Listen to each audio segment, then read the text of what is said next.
Et vous êtes sur TV5 Monde, merci d'être fidèle à 64 minutes. Place à la une francophone.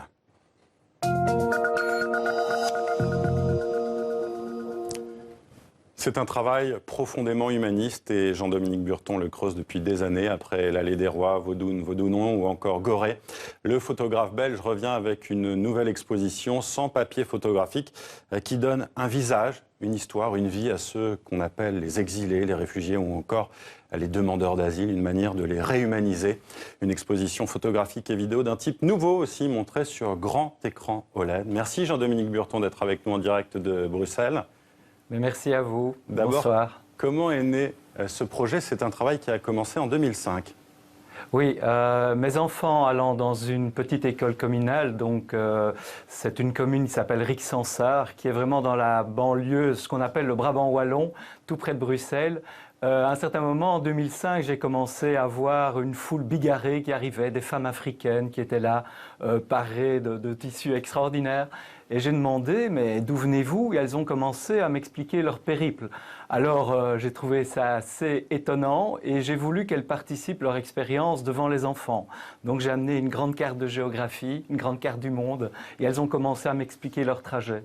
Et ce qu'elles m'ont dit à ce moment-là, elles m'ont dit, tu sais, pour nous, ce n'est pas un problème d'avoir un contact avec la population parce que via les enfants, on a le contact avec les parents.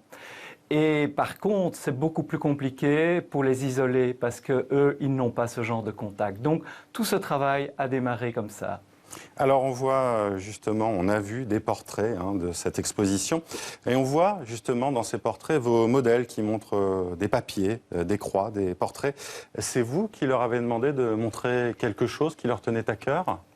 Oui, voilà. En fait, quand j'ai commencé ce travail en 2005, je leur demandais simplement d'avoir un objet qu'ils avaient ramené de leur pays. Et tous en avaient un en 2005.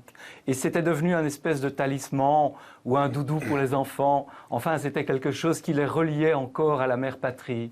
Mais quand j'ai repris ce travail vraiment profondément en 2015, suite évidemment au monde qui avait changé, je voulais voir le fossé qui séparait ceux de 2005 et ceux de 2015.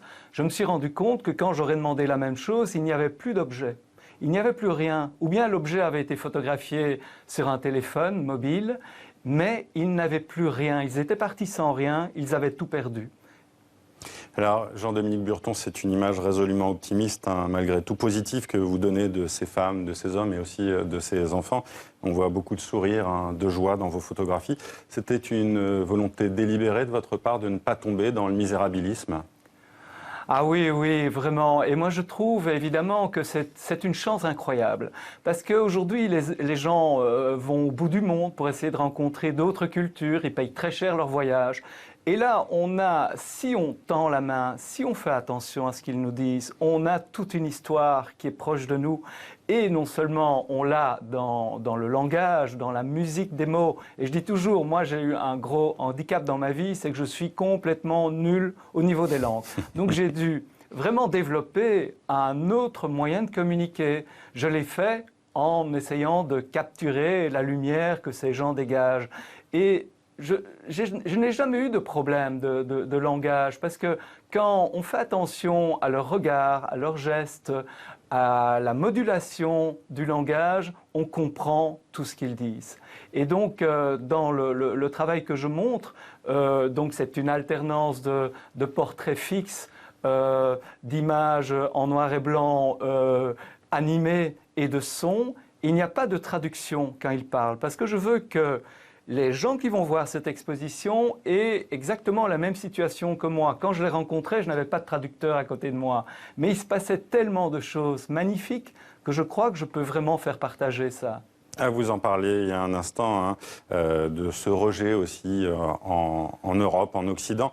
Votre volonté à vous, c'était de montrer aussi cette altérité que l'autre en face dans vos photographies.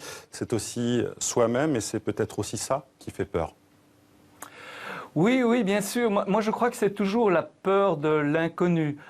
qui donne ce fossé. Mais à partir du moment où on a échangé comme ça plein de choses, maintenant je fais en fait partie de leur famille. Il faut savoir que le centre de Rixensart avec lequel j'ai travaillé, il se trouve à 50 mètres de chez moi.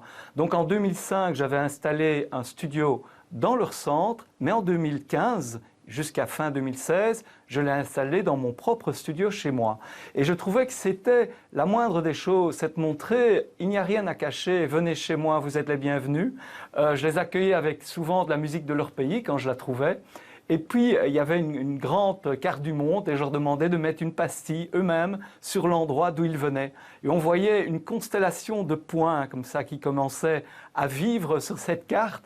Et j'avais des moments mais vraiment extraordinaires. J'étais souvent très fâché de les vivre seuls. J'avais tellement envie de les partager que c'est pour ça que j'ai eu envie que cette expo, au lieu d'être statique comme on le fait la plupart du temps en tant que photographe, des photos encadrées ou mises sur des grandes toiles, là il y ait vraiment cette alliance, cet alliage des deux, cette espèce de magie où on a effectivement la profondeur du portrait, mais on a aussi tout le côté cinétique de l'image.